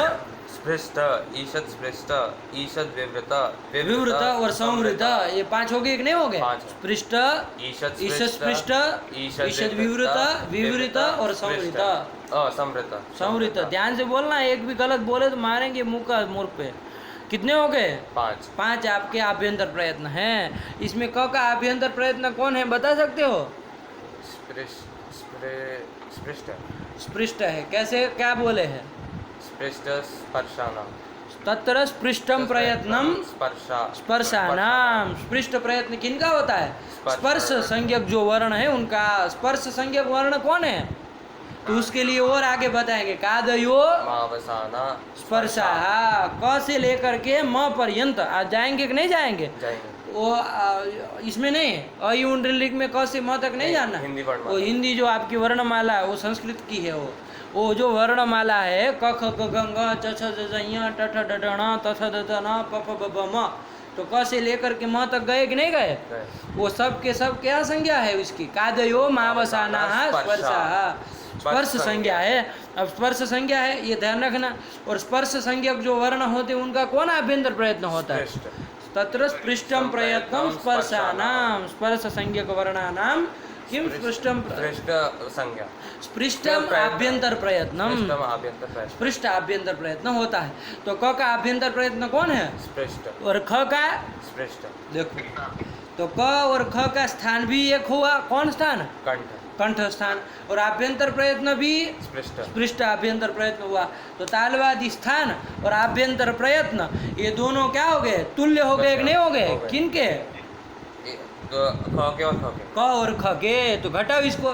तालवादी स्थानम आभ्यंतर प्रयत्नश्च इति एतद्वयं यस्य वर्णस्य, मतलब क वर्णस्य केन तुल्यम? ख वर्णेन तुल्यम अस्ति न वा?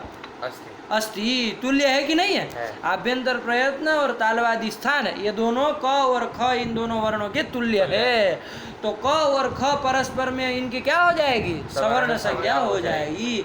तो क और ख की परस्पर में सवर्ण संज्ञा हो गए। क का सवर्णी है ख, ख का सवर्णी है क, परस्पर में होगी। दोनों एक दूसरे के सवर्ण है, सवर्णी है। आया कि नहीं आया? यही सवर्ण संज्ञा करने वाला सूत्र आ गया। अब देखो क और च की देख लो। क और च की वो होगी क्या कहते हैं? सवर्ण संज्ञा परस्पर में। देखा जाए जरा घटा करके, आभ्यंतर प्रयत्न क का क्या है? स्पृष्ट, स्पृष्ट आभ्यंतर प्रयत्न है ना। अरे तत्र स्पृष्टम प्रयत्नम स्पर्शानाम, तो क भी स्पर्श ही है, इसलिए उसका क्या है? आभ्यंतर प्रयत्न। स्पृष्ट अभी देखे ही थे। च का कौन आभ्यंतर प्रयत्न? देवानंद, चौका है ना। चौका भी क्या है? आभ्यंतर प्रयत्न, स्पृष्ट ही है। तो आभ्यंतर प्रयत्न तो देखो मिल गया, मिल गया कि नहीं मिल गया? तुल्य हो गया। लेकिन तालवादी स्थान में क का स्थान कौन है? कंठ, कंठ। और च का स्थान कौन है? तालु। ईचु ऐसा नाम तालु, तालु स्थान है ना। च का चाल तालु स्थान है। तो तालवादी स्थान ये तुल्य हुआ नहीं। तो तालवादी स्थानम आभ्यंतर प्रयत्नश्च इति एतद्वयम यस्य येन तुल्यम, ये दोनों तुल्य हुए क्या? क और च के नहीं ना हुए, इसलिए इनकी परस्पर में सवर्ण संज्ञा नहीं होगी। बात समझ में आई कि नहीं? ठीक हुआ? क्यों आभ्यंतर प्रयत्न, क्यों सवर्ण संज्ञा नहीं हुई? आभ्यंतर प्रयत्न तो एक है, तालवादी स्थान एक नहीं है, तुल्य नहीं है, इसलिए नहीं हो पाई। अभी एक दृष्टांत और देख लो। जैसे अ है, अयुण में अ है ना, वो अ का और क का इन दोनों का होता है कि नहीं होता है? सवर्ण संज्ञा परस्पर में देखा जाए।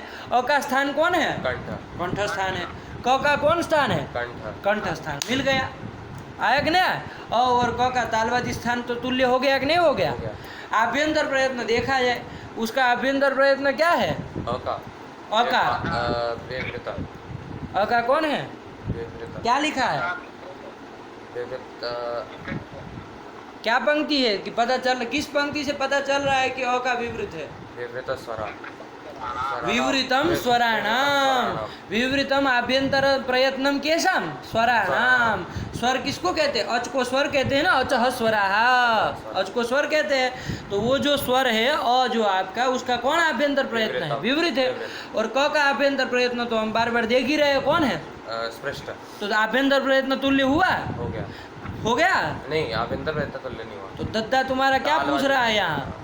आभ्यंतर प्रयत्न आभ्यंतर प्रयत्न तुल्य हो गया, नहीं हुआ। कप से बोल दिए, कहा तुल्य हुआ? नहीं हुआ, नहीं। अरे अ का और क का यद्यपि कंठ स्थान तुल्य हुआ, स्थान तुल्य हो गया, लेकिन आभ्यंतर प्रयत्न तुल्य है नहीं है। इसलिए इनकी परस्पर में अ और क की परस्पर में सवर्ण संज्ञा नहीं होगी। नहीं होगी, ठीक है ना। अ और क की सवर्ण क्या है? बाहर जाओ, बाहर बैठो, भगो यहाँ से। अ और क की परस्पर में सवर्ण संज्ञा नहीं होगी। सवर्ण संज्ञा नहीं होगी। नहीं होगी। आया कि नहीं? तो अ और क की सवर्ण क्यों नहीं होगी? तालवादी स्थान तो एक है, आभ्यंतर प्रयत्न नहीं है। आया कि नहीं? क का आभ्यंतर प्रयत्न क्या है? स्पृष्ट। और उसका अ का विवृत। विवृत। तो वो तुल्य नहीं ना हुआ? नहीं। तुल्य मतलब एक होना चाहिए, समान होना चाहिए, है कि नहीं? वो नहीं हो रहा, इसलिए उसकी सवर्ण संज्ञा नहीं होगी। दोनों जिसका समान हो, दोनों जिसका समान, समान जैसे हो। क और ख में देखा, उनका तालवादी स्थान भी एक है और आभ्यंतर प्रयत्न भी एक है। स्पृष्ट प्रयत्न, तालवादी स्थान में कंठ स्थान है और आभ्यंतर प्रयत्न में स्पृष्ट प्रयत्न है। तो इसलिए क्या हो जाए? क और ख की परस्पर में सवर्ण संज्ञा हो जाएगी। लगा कि नहीं लगा? यही कह रहा है। अब वृत्ति लगी, अर्थ समझ में आया कि नहीं? क्या कहा? तालवादी स्थानम आभ्यंतर प्रयत्नश्च इति एतद्द्वयम् यस्य येन तुल्यं यस्य वर्णस्य येन वर्णेन तुल्यम तन्मिथ तन्मिथः, वो वर्णों की परस्पर। मिथः मतलब परस्पर। मिथस एक अव्यय आता है, स्वरादि निपात अव्यय हम पढ़ेंगे ना आगे जा करके। तो स्वरादि गण में एक आता है मिथस। क्या आता है? मिथस। मिथस आएगा। और मिथस का क्या? वो मिथस अव्यय है सका, उसका बनता है मिथः। एक मिथः ही एक ही रूप बनता है, अवयवों का और रूप तो चलते नहीं है, एक ही चलता है। जैसे उच्च, इसका क्या चलता था? उच्च ही एक ही होता है ना, उनका कोई अलग अलग रूप नहीं बनता है। इसी तरह है मिथा। लेकिन मिथा मतलब क्या? परस्पर। परस्परम। क्या होती है उनकी? सवर्ण सवर्ण संज्ञा होती है। यही कहा। वृत्ति पढ़ो, देवानंद पढ़ो वृत्ति।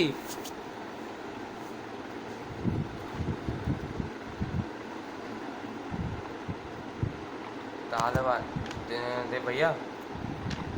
हाँ। वृत्ति बोलो। हलो हलो क्या कर रहे हो? तुम्हारे बाप की बारात में आए हो? मूल तरीका। स्थानम आभ्यंतर प्रयत्नश्च यस्य वर्णस्य येन वर्णेन तुल्यं तन्मिथः सवर्ण संज्ञं स्यात्। यह यस्य वर्णस्य और येन वर्णेन आपको स्पष्ट करने के लिए मैंने बोला। वो यस्य वर्णस्य वृत्ति जब बोल रहे थे उसको बोलने की जरूरत नहीं है, तो आपको समझाने के लिए यस्य मतलब यस्य वर्णस्य, येन मतलब येन वर्णेन तुल्यम समानम तन्मिथः, उन वर्णों की परस्पर में सवर्ण संज्ञा होती है। मिथः मतलब परस्परम। आया कि नहीं आया? इनकी सवर्ण संज्ञा होती है। लग गया? यही तुल्य से प्रयत्नम सवर्णम का अर्थ है। अब प्रश्न ये होगा कि ये तालवादी स्थान और आभ्यंतर प्रयत्न एक होना चाहिए, ये आपने कहा, तब सवर्ण संज्ञा होगी, है ना, उन दो वर्णों की। लेकिन किन वर्णों का तालवादी स्थान है, किन का कौन तालु स्थान है, किसका कौन स्थान है, तो बताया नहीं है अभी तक। पूरे लघु सिद्धांत कौमुदी में नहीं ना बताया है कि किन वर्णों का कौन सा स्थान है, किन वर्णों का कौन सा आभ्यंतर प्रयत्न है। वो जब तक नहीं बताएंगे ये पूरा सूत्र का वो बनेगा। तो इसलिए ये पूरा सूत्र लंबा चौड़ा इसीलिए हो जाता है कि नहीं? वरना इसका अर्थ तो इतने में हो गया। तुल्य से प्रयत्नम सवर्णम का अर्थ तो आ ही गया ना। अरे तालवादी स्थानम आभ्यंतर प्रयत्नश्च इति एतद्द्वयम् यस्य येन तुल्यं तन्मिथः सवर्ण संज्ञं स्यात्। अर्थ तो आ ही गया इतने में।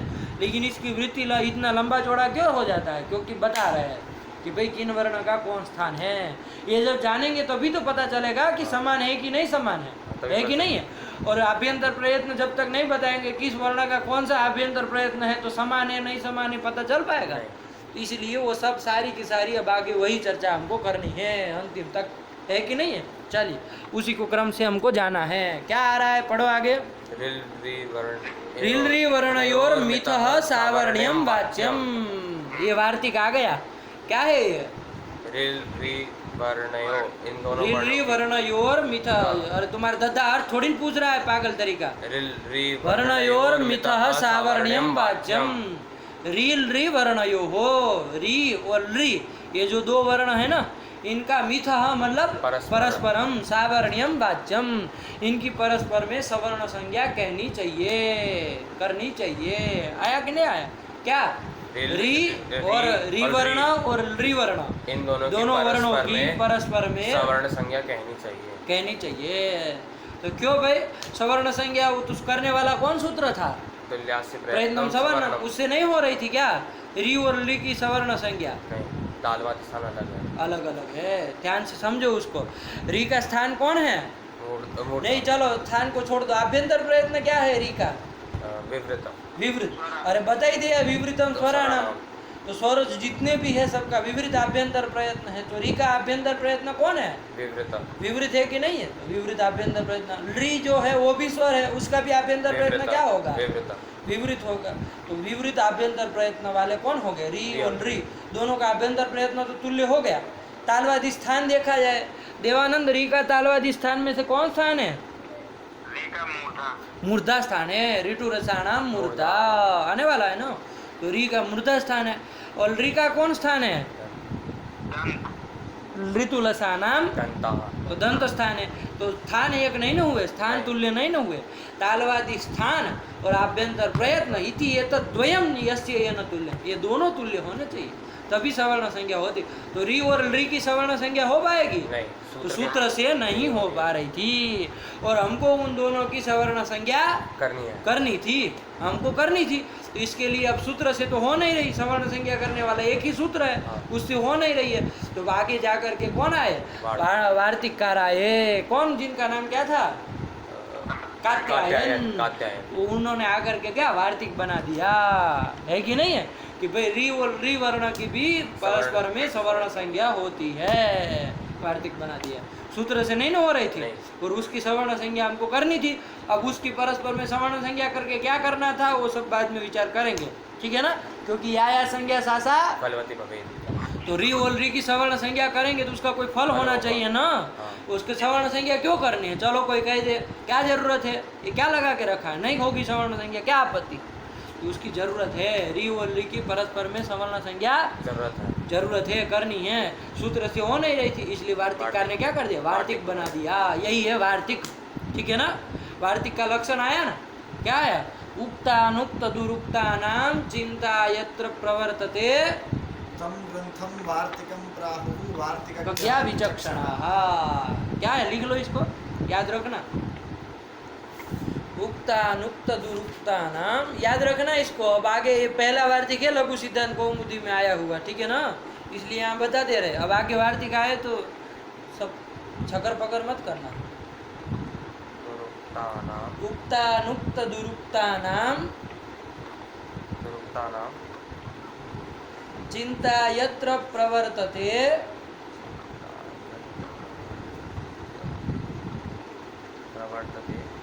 तम ग्रंथम वार्तिकम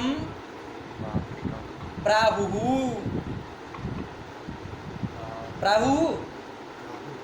प्राहुर वार्तिकज्ञा विचक्षणा। क्या बोले तुम क्या बोले थे? तम ग्रंथम वार्तिकम प्राहुः का है, वार्तिकज्ञा है तो प्राहुः बनेगा। पागल तरीका, मूर्ख है कि एक से बढ़ के। तम ग्रंथम वार्तिकम प्राहुर वार्तिकज्ञा विचक्षणा।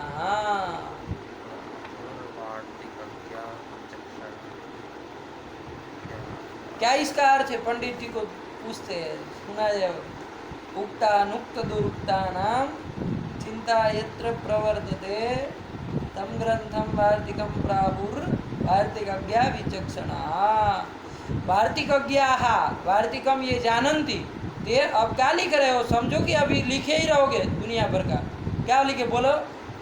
उक्तानुक्त दुरुक्तानां चिंता यत्र प्रवर्तते तम ग्रंथम वार्तिकम प्राहुर वार्तिकज्ञा विचक्षणा। वार्तिकम जानन्ति इति वार्तिकज्ञाः। वार्तिक को जो जानते हैं उनको क्या कहा जाएगा? वार्तिकज्ञाः, है कि नहीं है? होता है ना, अरे जो जिसको जानता है तद्ज्ञ उसको कहते हैं, है ना। तो वार्तिकम जानन्ति ये इति वार्तिकज्ञाः। कोई सूत्र को मान लीजिए जान रहा है तो उसको क्या कहा जाएगा? सूत्र क्या? ज्यादा होंगे तो सूत्रज्ञाः अकेला होगा, सूत्रज्ञ है कि नहीं, उसमें क्या है? सूत्रम ये जानन्ति इति सूत्रज्ञाः, है ना। ऐसे वार्तिकम ये जानन्ति इति वार्तिकज्ञाः, वार्तिक को जानने वाले लोग। और वो कैसे? विचक्षणाः। वार्तिक को जानने वाले लोग कैसे? विचक्षणाः, उसी का विशेषण है। विचक्षणाः मतलब बुद्धिमान है, विचक्षण है ना, चतुर है। तो ऐसे विचक्षणाः वार्तिकज्ञाः प्राहुः मतलब कहते हैं, कथयन्ति, प्राहुः मतलब कथयन्ति, वदन्ति। क्या वदन्ति? क्या कहते हैं? वार्तिकम, ये वार्तिक है। किसको वार्तिक कहते हैं? तो उसके लिए पूरा लगाया। क्या लगाया? उक्तानुक्त दुरुक्तानां चिंता यत्र प्रवर्तते तम ग्रंथम वार्तिकम प्राहुः। ऐसे ग्रंथ को वार्तिक कहते हैं, ऐसे ग्रंथ को वार्तिक कहते हैं। कैसे ग्रंथ को? चलो इनके मुंह से सुना जाए। उक्तानुक्त दुरुक्तानां चिंता यत्र प्रवर्तते तम ग्रंथम वार्तिकम प्राहुः। कितने का अर्थ बताओ? यानी जो उक्त और अनुक्त दोनों की जहाँ कथन किया है। उक्त का मतलब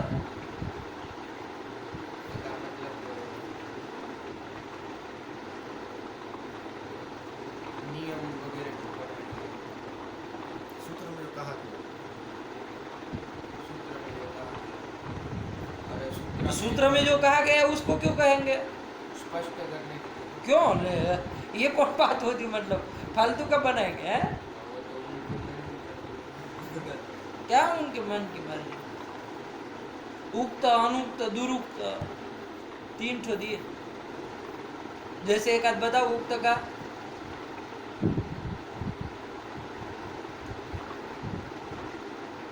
उक्त है लेकिन उसमें कुछ विशेष प्रकार से, जैसे कि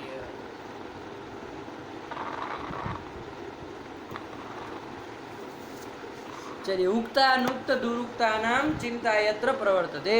उक्त की चिंता, अनुक्त की चिंता और दुरुक्त की चिंता, तीन प्रकार की चिंता हुई। क्या? उक्त की चिंता, अनुक्त की चिंता और दुरुक्त की चिंता, है ना। ऐसी चिंता यत्र प्रवर्तते, उसकी चिंता, चिंतन जहाँ पर किया जाए, है कि नहीं है। उक्त का चिंता की जाए, अनुक्त की चिंता की जाए, दुरुक्त की चिंता की जाए जिस ग्रंथ में, उस ग्रंथ को, उस शब्दावली को वार्तिक कहते हैं। बात समझ में आएगी ना? री और री, इसकी सवर्ण संज्ञा सूत्र से हो रही थी? नहीं हो रही। तो अनुक्त है कि नहीं है? इसकी सवर्ण संज्ञा कैसी है? अनुक्त है, सूत्र से नहीं ना कही गई है। तो सूत्र से अनुक्त है ना, तो अनुक्त की यहाँ पर चिंता की गई है। कहाँ पर? रिल रिवर्णियोर वितः सावर्ण्यम वाच्यम। इसमें क्या गए? अनुक्त की चिंता की गई, नहीं की गई? तो यह क्या है? जिसमें अनुक्त की चिंता की जाती है, चाहे उक्त की जाती है, चाहे दुरुक्त की जाती है, उसको वार्तिक कहते हैं। तो यही वार्तिक है। बात समझ में आएगी ना? इसी तरह कहीं कहीं उक्त की भी चिंता की जाती है, मतलब सूत्र में जो उक्त है उसी का फिर चिंता की जाती है। जैसे न पदांतात् और नाम, अनाम कहा है ना। अभी ज़्यादा चौड़ा लंबा चौड़ा अर्थ उसमें नहीं जाएंगे, वहाँ अनाम कहा है कि नहीं है। अब वार्तिक कर आए तो उन्होंने क्या बनाया?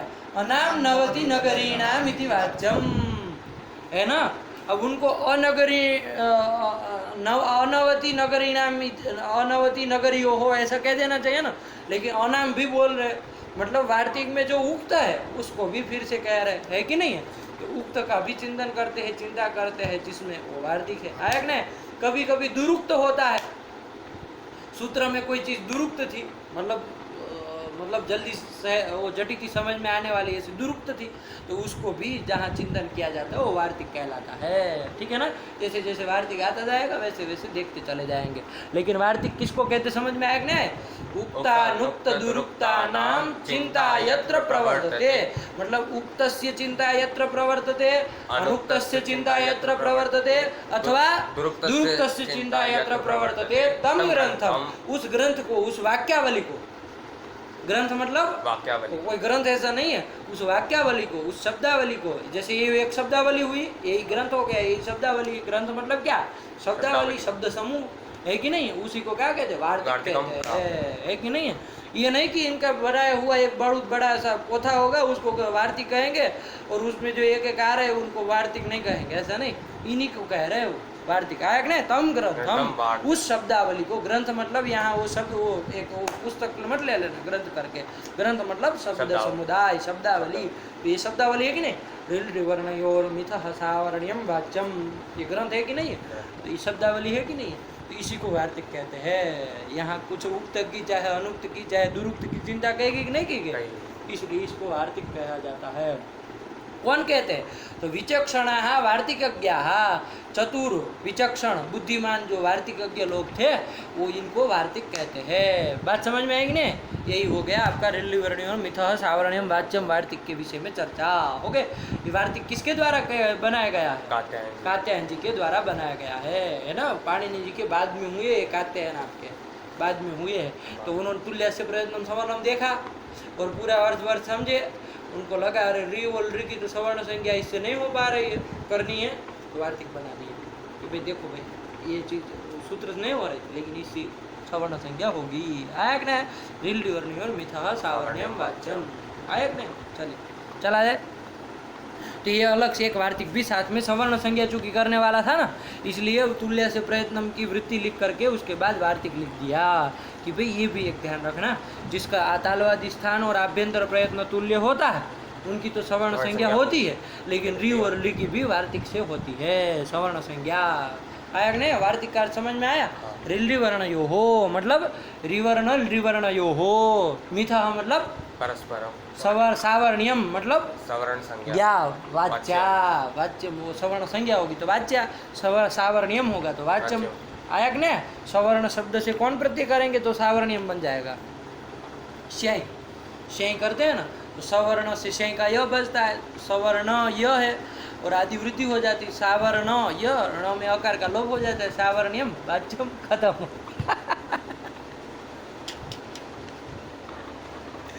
है कि नहीं? उससे यही होता है ना, नहीं होता है? अरे सौंदर्य नहीं बोलते हो हिंदी में? सौंदर्य, क्या सौंदर्य है नहीं कहते हो? सौंदर्य में क्या किए हो? सुंदर शब्द से शय प्रत्यय हुआ, भाव में शय प्रत्यय हुआ, कपड़ा न मत। कभी कभी हम लोग त्व प्रत्यय भी करते हैं, त्वल प्रत्यय भी करते हैं कि नहीं करते? सुंदरत्वम, सुंदरता, सौंदर्यम, ये सब पर्याय है। त्व प्रत्यय किया तो क्या बनेगा? सुंदरत्वम। तल प्रत्यय किया तो क्या बनेगा? ता। बोलो ना, इतना मर गा जाते हो क्या अंदर? सुंदरता। और शय करोगे तो क्या बनेगा? सौंदर्य। सब पर्याय है। इसी तरह सवर्ण शब्द से त्व करोगे तो क्या बनेगा? सवर्णत्वम। बोलो, आवाज नहीं आ रही तुम्हारी। सवर्णत्वम। हाँ, सवर्णत्वम। और तल करेंगे तो सवर्णत्वा, सवर्णता, सवर्णता। और शय करेंगे तो सावर्ण्यम। तीनों बनते हैं ना। सवर्णत्वम वाच्यम, सवर्णता वाच्या, सावर्ण्यम वाच्यम, जो भी बोलो सब सही है, लेकिन वार्तिक का स्वरूप ऐसे ही याद रखना, मन से कुछ जोड़ मत देना। मतलब कहने का तात्पर्य सवर्ण संज्ञा होती है परस्पर में, किनकी? री और री की, इन दोनों की होती है। चलो पढ़ो। वर्णयोर मितः सावर्ण्यम वाच्यम। अब हमका वो बताना था, उसमें अब चल रहा है कि भाई किसका कौन स्थान है, किसका कौन आभ्यंतर प्रयत्न है, ये सब चीज़ों में हमको चल रहा है, ठीक है ना। तो ये कल चलेंगे। आपको तुल्य से प्रयत्नम सवर्णम की वृत्ति याद करके आनी है। कल पुस्तक नहीं खोलने देंगे, वैसे ही बोलना होगा, है ना। पुस्तक पूरे पाठ में नहीं खोलने देंगे, कंठस्थ होगा वही बोल पाएगा, ऐसे ही हमको करना है। तो कल से चलेंगे यहाँ तक का। चलो लगा करके आओ, फिर चलते हैं। अकुह विसर्जनी या नाम कंठ, स्थान बता रहे हैं, स्थान बता देंगे कि भाई किन वर्ण का कौन स्थान होता है, उसके बाद किन वर्णों का कौन सा आभ्यंतर प्रयत्न हो, वो दोनों बता देंगे। फिर आप सूत्र लगा सकते हो ना, किसकी सवर्ण संज्ञा होगी किसकी नहीं होगी, आप व्यवस्था कर सकते हैं। यही है। चलिए, धन्यवाद।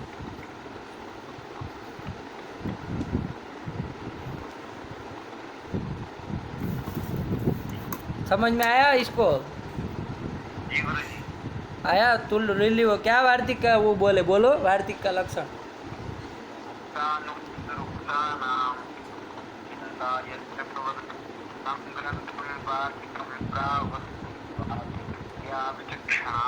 हाँ चलो, बहुत अच्छे, शोभन। चलिए लगा करके आइए इतना बात, ठीक है ना। फिर चलते हैं। कल तुल्य से हमको पूरा करना है, है ना, संपूर्ण एक ही बात में खींच लेना है। लेकिन आप लोग कब होगा, जब आप याद करके आएंगे तब, वरना उसी में गजर पजर करते रह जाएंगे। साफ साफ याद होना चाहिए। इसका भी सुन लेना और तुम अपना ही देवानंद को सुना देना, ठीक है ना। दोनों लोग कल कंफर्म करना एक दूसरे का। चलिए, भगवते नमः, पराम्बिकायै नमः।